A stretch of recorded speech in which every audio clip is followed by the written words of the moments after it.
Good morning to all. Myself Suganya, Assistant Professor, Department of Civil Engineering. Today we are going to see about surveying. What is meant by surveying?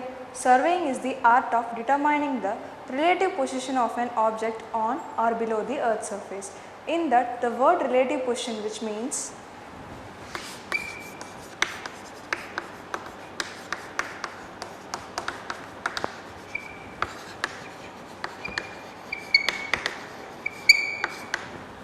the word relative position stands for with respect to something.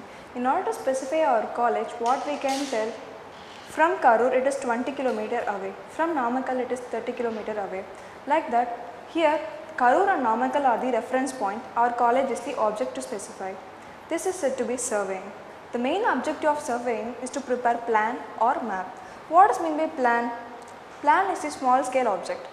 For example, if you want to specify the boundary of any building, it is said to be a plan. What is meant by map?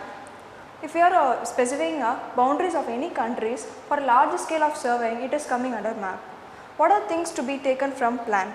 The horizontal distance and directions. For example, in plan, we can measure the horizontal distance and directions.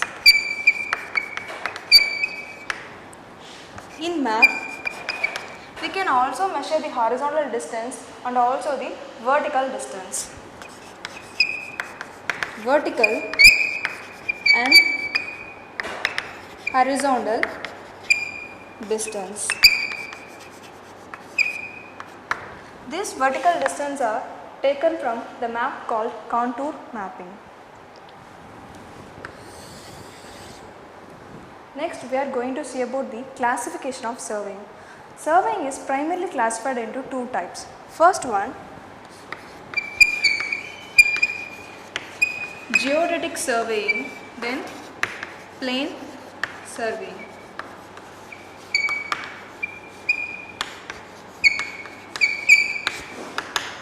Suppose we are surveying an area which is less than 250 km square, it is said to be plane surveying. If the area exceeds 250 km square, it is coming under geodetic surveying.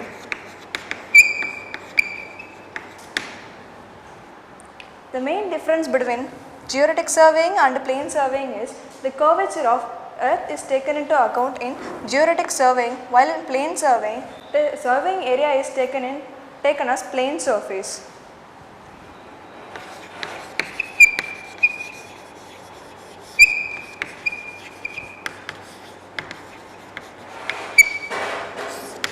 Next, we are going to see about the secondary classifications of survey. Surveying is further classified into several types based on several factors. For example, based on the field of surveying, surveying is classified into three types.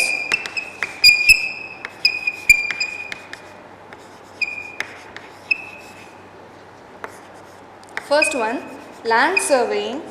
Second one, hydrographical surveying, then astronomical surveying. Suppose we are surveying an area in the land, is said to be a land survey, while surveying a water body, it is coming under hydrographical survey, and while surveying area on the space is said to be a astronomical survey. Surveying is further classified into several types based on the object of survey.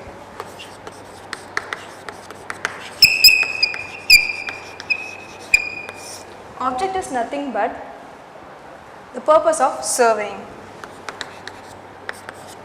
like military survey, engineering survey, mine survey,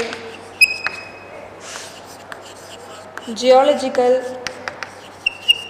and archaeological. Based on the objective of surveys, survey is classified as military survey, engineering survey, mine survey, geological survey, archaeological survey. Surveying is also classified based on the instruments used for surveying. For example, if you are using chain For surveying, it is said to be a chain surveying. If you are using compass, it is said to be a compass surveying. Then plane table surveying,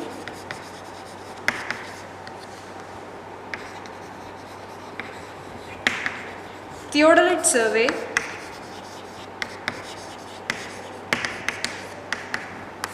then tachyometric, photographic and aerial survey. Based on the instruments used for surveying, surveying is classified as chain survey, compass survey, plane table survey, theodolite survey, tachyometric survey, photogrammetric survey and aerial survey. These are the classifications coming under instruments used. And according to the method of surveying, it is classified into further two types.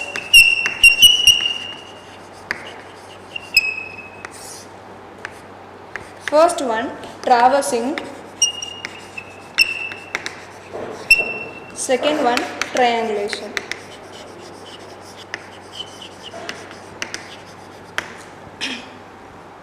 See, surveying is primarily classified into two types called geodetic survey, plane survey based on the area of surveying, and surveying is secondary classified into several types based on several factors like field of survey like land, hydrographical, astronomical, and objective of survey, military, engineering, mine, geological and archaeological survey. Based on the instruments used for surveying, surveying is classified as chain survey, compass survey, plane table survey, theodolite survey, tachyometric survey, photogrammetric aerial. Then method of survey. Based on the method of surveying, surveying is classified as traversing and triangulation. Next we are going to see about the principle of surveying.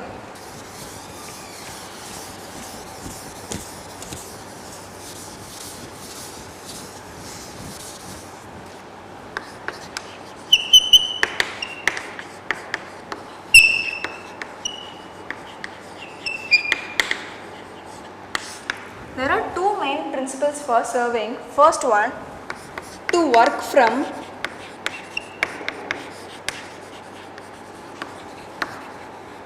whole to part.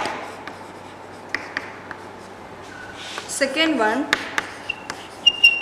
to locate a new station by measuring two reference points. These are the two basic principles of surveying: to work from whole to the part, to locate a new station by measuring two reference points. To work from whole to the part. In this, a larger area is divided into smaller number of triangles. For example, if you take a area in the form of hexagon, in order to measure this area of a boundary, we can split this boundary into number of triangles. The process of splitting the area into number of triangles said to be called as triangulation. By measuring the area of these smaller triangles, we can measure the area of this boundary, and this principle is coming under to work from whole to the part. The main advantage of this principle is the error occurring during the computing of area of any boundary can be eliminated. To locate a new station by measuring a two reference point. For example, we are in need to mark a point R in the field. The point P and S should be marked before. The distance between P and S should be measured.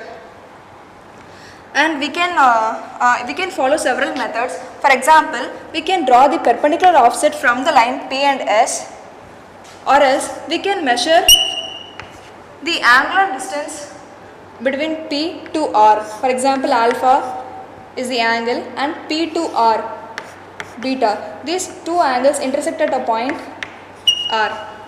Or else we can measure the distance between PR and SR, and we can make a arc from P and from S we can get the point PR and SR.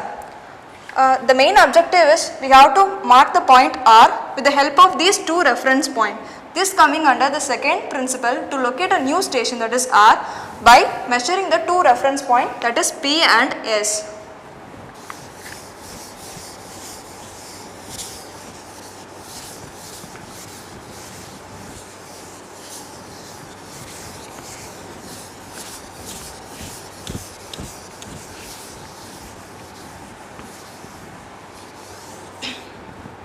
Next we are going to see about chain surveying. Before going to chain surveying, we have to know about chaining. What is meant by chaining? The process of determining the horizontal distance with the help of an instrument called a chain is said to be a chaining. Chaining is the process of measuring the horizontal distance by using an instrument called chain. What are the other instruments used for chain surveying?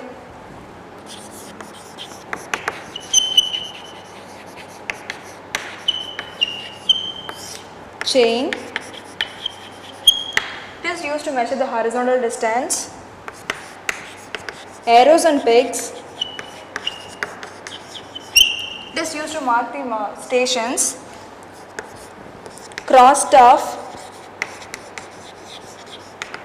It is used to mark the perpendicular offsets. Then ranging rod. The process of for the process of ranging, we are using ranging rods.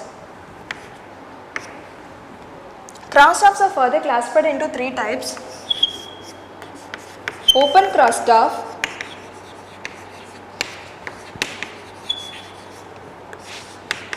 French cross staff, then adjustable cross staff. With the help of this open cross staff, we can make the 90 degrees perpendicular offsets. Well, with the help of French cross staff, we make the survey lines for 45 degree, 60 degree and also 90 degree survey lines. With the help of this adjustable cross staffs, we can place at any angle. Then ranging rod. Rangings or rods are used for the purpose of ranging. They are generally 3 meters in height, and for every 0.2 meter they are alternatively painted with red and white.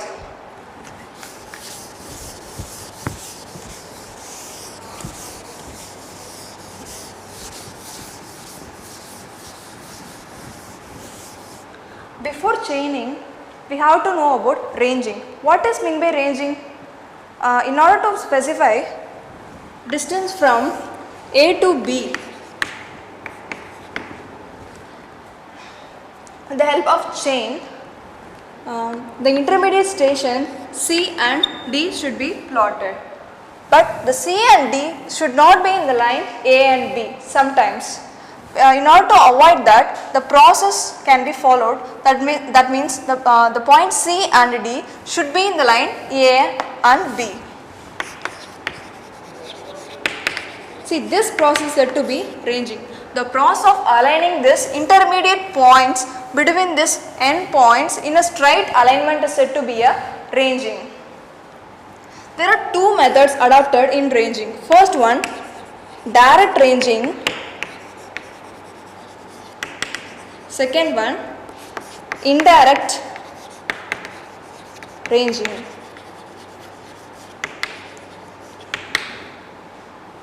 And what is the difference between direct ranging and indirect ranging means? If the point C and D is visible from the point A and B, then we can adopt direct ranging. If the point C and D is not visible from the point A and B, it is coming under indirect ranging. There is also another name for indirect ranging called reciprocal ranging.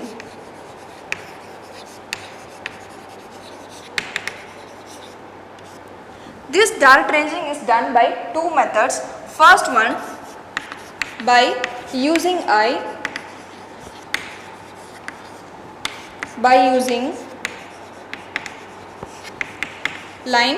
ranger. By using I.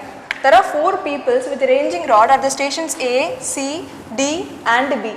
The person from A will direct the person from C and D to move forward and backward to be in line AB. With the help of naked eye, it is coming under by using I. In the method by using line ranger, an instrument called line ranger is used for ranging. In this, 2 prisms are there. The light from A will coincide with the line from B at the station C. With the help of line ranger, we can range the stations A, C, D, B in the straight alignment. Then we are going for indirect ranging or reciprocal ranging. If you are ranging in a hilly area, for example,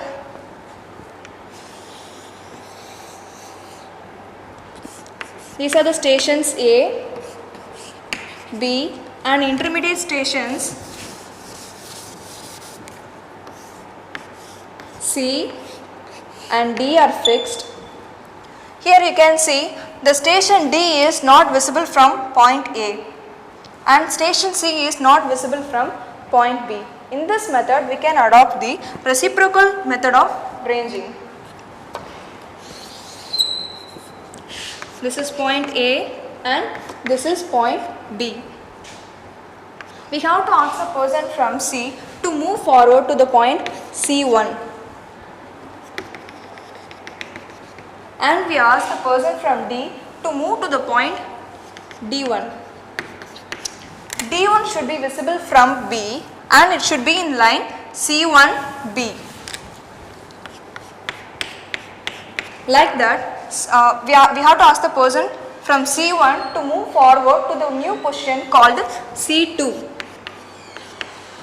See, from C2 it should be visible from point A and D1 and it should be in line A, D1. The process repeated by asking the person D1 to move forward to the new position D2, it should be in line B, C2 and from D2 B is visible. It is continued until it reaches the point C and D, while this C and D is in line A and B. This method of ranging is said to be reciprocal ranging.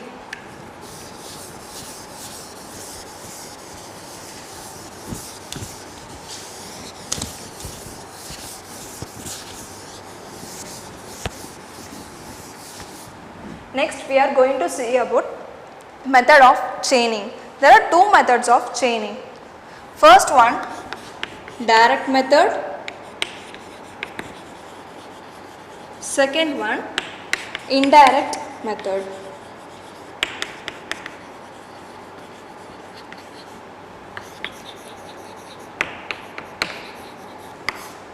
See, there is a procedure called stepping method is adopted in direct method. If you are chaining a slope area, a steep slope area like this, we have to mark several stations as A, B, C and we have to measure the vertical distance from A to B with the help of a scale and we have to measure the horizontal distance with the help of scale. Like that, the vertical distance and the horizontal distance can be measured. Here it is D1 and D2. In order to compute the horizontal distance from the point A to C, we can simply add the distance D1 and D2. This is said to be a stepping method while we following a stepping procedure, hence it is called a stepping method. It is coming under direct method of chaining. While indirect method of chaining is done by several methods, for example by using a clinometer, by hypotenusal allowance and so on. By using clinometer. Clinometer is an instrument we can measure the vertical angle. For example, again we are chaining a slope area Here it is our point A, here it is our point B. We have to know the distance between point A to B. With the help of clinometer, we can simply measure the angle alpha, which is from A to B. Let us consider this as a triangle A, B, again it is a C. Alpha is the angle. You have to know the distance. Distance D is equal to, and the vertical distance L into cos alpha. With this we can measure the horizontal distance, which means the vertical distance L into the angular distance.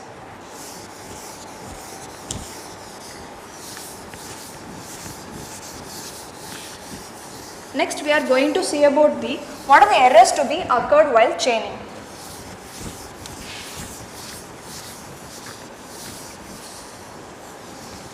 Before that, we have to know what are the factors affecting chaining. The environmental factors, for example, if the temperature of the environment can be increased, the length of the chain can also increased. If the temperature falls, the length of the chain can be reduced because of shrinkage. See, temperature is the factor which affects the chaining. Second one, pull. If you are dragging the chain, if we give a larger pull, means the length of the chain can be increased and the link will break down. Then slope. If you are chaining a slopy area, it can also produce considerable error in chaining. Sag. If the chain is not straight, means there will be a sag occur. It will reduce the length to be measured. Then absolute length. It is the error occur in the length of the chain. These are the errors occur in chaining. Then we can know what are the correction factors for chaining. For example, if we take the temperature, the correction factor is alpha into Tm minus T0 into L. Here Tm is the temperature at the time of measurement and T0 is the standard temperature and L is the original length of chain, and alpha stands for coefficient of linear expansion. And for pull, Cp is equal to Pm minus P0 into L divided by A into E. Here Pm is the pull at the time of measurement and P0 is the standardized pull. And slope, SCH stands for h square divided by 2L, where h is the h by L is the slope, and for slag it is L into WL square divided by 24N square PM square. Then for absolute length, it is LM into C divided by L. These are the correction factors to be applied while surveying. So far we have seen types of chaining and what are the methods of ranging. Then we have to know about what are the types of chain to be used.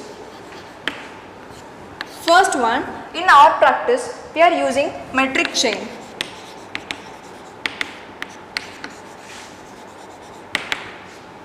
Then there is also a chain called engineer's chain,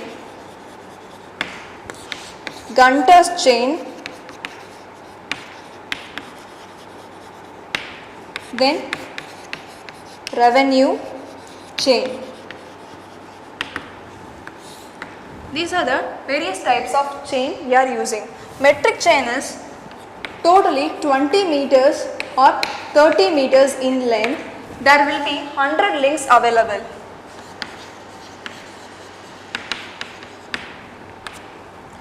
While in engineer's chain it is 100 feet long and there is also 100 links available. While in Gunter's chain it is about 66 feet long and 100 links are there. while in revenue chain it is 33 feet long and only 16 links are there. For serving a larger area, we can adopt metric chain or inches chain. While the serving area is very smaller, we can adopt the revenue chain or Gunter's chain in practice. Normally, the chain is made up of a material called galvanized iron.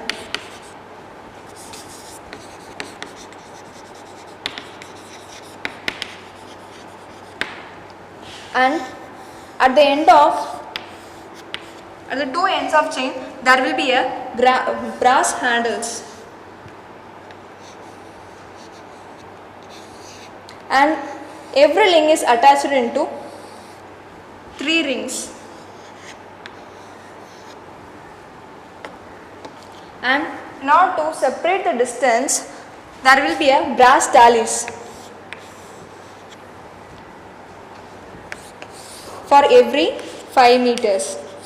For every 1 meter, there will be a brass rings. These are the brass ring. This is said to be a brass tally.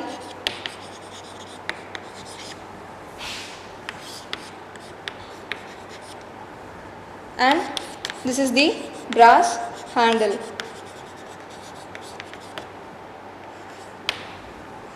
So far we have seen what is meant by surveying, what are the classifications of surveying, what are the principles of surveying, and what is meant by chaining, and what are the methods adopted in chaining, and what are the instruments used for chaining and ranging.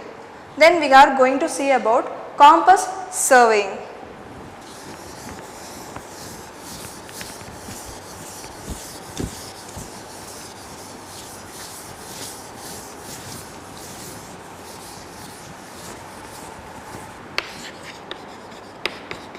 Compass surveying.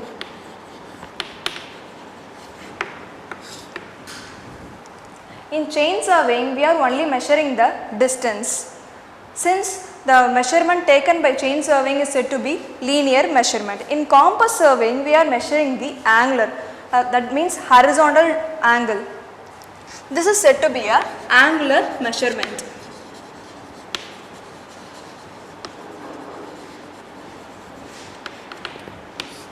There are two types of compass can be used for compass surveying. First one, prismatic compass. Second one, surveyor compass. Before getting into compass surveying, we have to know several terminologies. For example, meridian and bearing. What does mean by meridian? Meridian is a line joining the North Pole and South Pole. If the line joining the geographical North Pole to the geographical South Pole, then it is said to be a true meridian.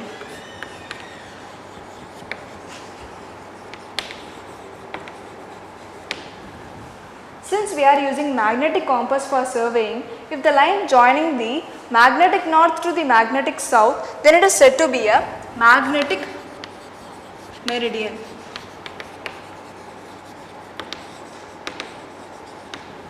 Then what is meant by bearing? Bearing is the horizontal angle measured from the north. If you are measuring the horizontal angle with reference to geographical north, that means true meridian, then it is said to be a true bearing.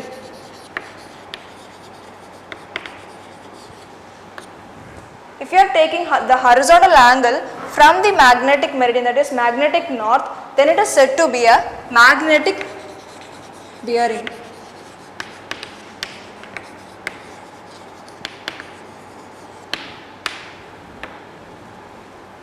So far we have seen what is meant by surveying, and we have seen about chain surveying, and in next class we are going to see about the methodology adopted in compass surveying. Thank you.